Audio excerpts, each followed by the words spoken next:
Hello everyone, কেমন আছো সবাই? আশা করছি সবাই খুব ভালো আছো। সকালে ফ্রেশ হওয়ার পর রান্না করার পর করে নিয়েছিলাম ঠেকুয়া। বুবুনির কিছুদিন থেকে ঠেকুয়া খেতে ইচ্ছে হচ্ছিলো, তাই বাড়িতেই বানিয়ে নিয়েছিলাম ঠেকুয়া। আর এই যে দেখতে পাচ্ছ, গরম গরম ঠেকুয়া কিন্তু রেডি হয়ে গেছে।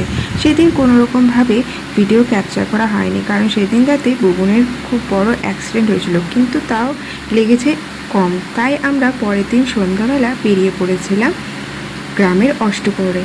আর এই যে দেখতেই পাচ্ছ, প্রচণ্ড পরিমাণে কিন্তু মেঘলা বৃষ্টি পড়ছে।